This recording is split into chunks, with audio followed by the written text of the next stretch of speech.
Good morning students, welcome to my channel dreams make real. बच्चों, my name is Deepali और आज मैं आप लोगों को आपकी 7th क्लास की हिंदी की कार्यपत्रक नंबर 36 आई है, जिसकी तिथि 16 फरवरी 2021 रहेगी।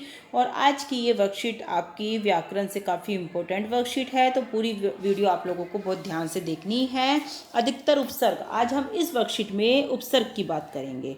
उपसर्ग बच्चों आप लोगों के एग्जाम में ज़रूर आता है 1-2 नंबर का, तो आप लोगों को वीडियो ध्यान से देखनी है और वीडियो को लाइक भी करना है। अधिकतर उपसर्ग शब्द होते हुए भी शब्द नहीं होते, इन्हें शब्दांश कहा जाता है। इनका प्रयोग स्वतंत्र रूप से नहीं किया जा सकता। उपसर्ग एवं प्रत्ययों का प्रयोग पूर्ण या सार्थक शब्दों के साथ किया जाता है। मतलब सार्थक शब्द होते हैं, उसमें उपसर्ग जोड़ा जाता है तो इसका दूसरा अर्थ निकल जाता है।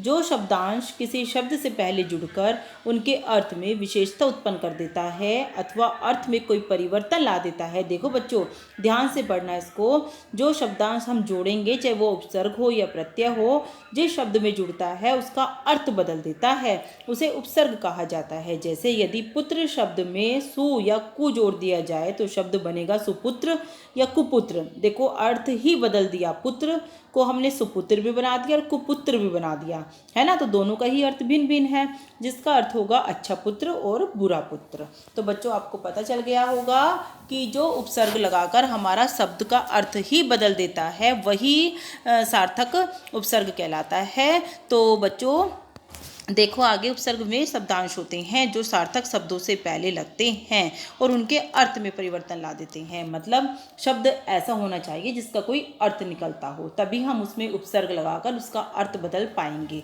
तो बच्चों देखो, हिंदी भाषा में अधिकांश उपसर्ग संस्कृत भाषा के लिए गए हैं, परंतु संस्कृत के साथ साथ हिंदी के अपने उपसर्ग भी हैं और उर्दू, फारसी तथा अंग्रेजी भाषा का भी योगदान उपसर्गों में हुआ है। उर्दू के उपसर्ग भी होते हैं, संस्कृत भाषा के उपसर्ग भी होते हैं और हिंदी के भी उपसर्ग होते हैं। तो यहाँ पर उपसर्गों का प्रयोग करके दो दो शब्दों का हमें निर्माण करना है। ठीक है बच्चों, तो कुछ उपसर्ग दिए गए हैं जिनसे हमें दो दो नए शब्द बनाने हैं। देखो बच्चों, अ से हम बनाएंगे, आप लोग साथ साथ करते जाइए, अभाव और असत्य। देखो बच्चों, अगर हम उपसर्ग हटा भी देते हैं तो भाव का भी अपना एक अलग अर्थ है और सत्य का भी अपना एक अलग अर्थ है। लेकिन अगर हम इसमें उपसर्ग अ जोड़ देते हैं तो अभाव, अभाव का मतलब कमी हो जाती है और असत्य का मतलब झूठ, तो दोनों ही अर्थ बदल गए ना। तो इसी तरह से ठीक है, अन का बनाएंगे बच्चों हम, आप लोग लिखते रहिए साथ साथ में, अनिच्छा, और इधर लिखेंगे बच्चों हम अनर्थ। मैंने आप लोगों के लिए दो दो उपसर्ग बनाकर रखे हुए हैं। आज से लिखोगे बच्चों आप आचरण और आजीवन, आजीवन। इसी तरह से बच्चों आप अपनी वर्कशीट करिए जैसे मैं आपको करा रही हूँ। अनु से लिखोगे आप अनुभव, अनुभव और अनुशासन। अनु, देखिए, शासन का अलग अर्थ होता है, अगर हम इसमें अनु जोड़ देते हैं तो अनुशासन, वो अलग ही अर्थ निकल कर आता है। अब में लिखेंगे बच्चों हम अवसाद, अवसाद, और एक शब्द और बनाना है बच्चों हमें, अवतरण। इसका एक शब्द बनाएंगे हम अवतरण। राइट बच्चों, इसी तरह से आप अपनी कॉपी में लिखिए। अभी का बनाएंगे हम अभिमान और अभिनंदन, अभिनंदन। ठीक है बच्चों, इसी तरह से लिखना। न से बनाएंगे निडर और निकामी, निकामी।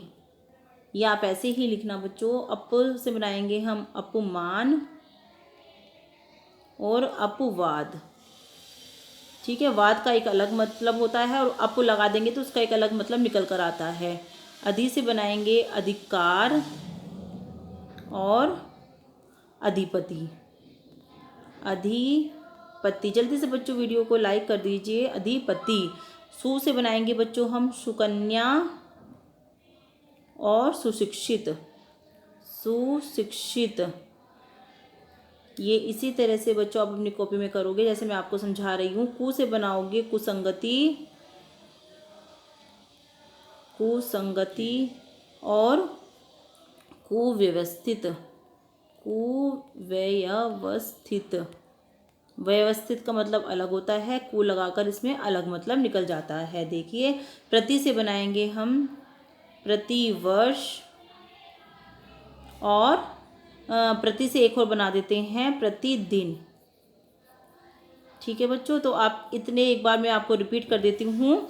देखो, अ से बनाया हमने अभाव असत्य, अन से बनाया अनिच्छा अनर्थ, आ से बनाया हमने आचरण आजीवन, अनु से बनाया अनुभव और अनुशासन, और अब से बनाया हमने अवसाद और अवतरण, अभि से लिखा हमने अभिमान अभिनंदन, नि से निडर निकामी, अप से लिखेंगे अपमान अपवाद, अधि से लिखेंगे अधिकार और अधिपति, सु से सुकन्या सुशिक्षित, कु से कुसंगति और कुव्यवस्थित, प्रति से बच्चों हमने बनाए प्रतिवर्ष और प्रतिदिन। चलिए बच्चों आगे देख लेते हैं, आगे भी कुछ हैं, ये भी मैं आपके पूरे करा देती हूँ। प्रतिदिन तक तो हमने कर लिया बच्चों। प्रा से देखेंगे, प्रा से बनाएंगे हम अपना एक प्राज्य और प्राधीन, प्राधीन, राइट। इसी तरह से करोगे बच्चों आप। और परी से लिखोगे बच्चों, ये बच्चों आपने कर लिया। परा से प्राज्य और प्राधीन, परिक्रमा, परिक्रमा और परिभ्रमण, परिभ्रमण।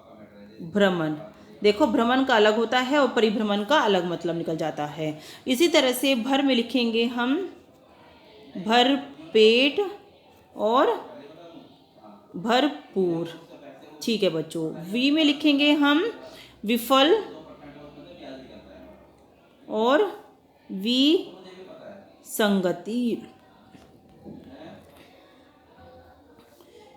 बे में लिखेंगे बच्चों हम बेकार और बेबुनियाद, बेबुनियाद सॉरी बच्चों। ला में हम लोग लिखेंगे लापता, ला में लिखेंगे हम लोग लापता और लाइलाज।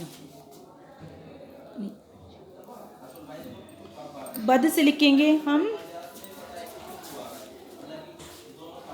बदनाम और बदसूरत। ठीक है बच्चों। और दूर से लिखेंगे हम, दूर से दुर्जन और दुराचार। ठीक है बच्चों। तो इसी तरह से आप लोग प्रा से लिखोगे प्राज्य प्राधीन, परि से लिखोगे परिक्रमा परिभ्रमण, भर से भरपेट भरपूर, वी उपसर्ग लगाकर आप लोग लिखोगे विफल विसंगति, बे से लिखोगे बेकार बेबुनियाद, ला से आप लोग लिखोगे बच्चों, देखो ऊपर लिखा हुआ है मैंने लापता लाइलाज, बद से लिखोगे आप बदनाम बदसूरत, ये रहा ऊपर, और दू से लिखोगे दुर्जन और दुराचार। तो इस तरह से बच्चों मैंने आपको सारे उपसर्ग लगाकर आपको दो दो नए शब्द बना दिए हैं, जो नए सार्थक शब्द भी निकलते हैं और उपसर्ग लगाने के बाद भी उनका एक अलग मतलब निकलता है। तो बच्चों जल्दी से वीडियो को लाइक और चैनल को सब्सक्राइब कर दीजिए, और साथ ही अपने फ्रेंड्स को भी शेयर करना अगर आपको मेरी वीडियो अच्छी लग रही है तो। थैंक यू बच्चों।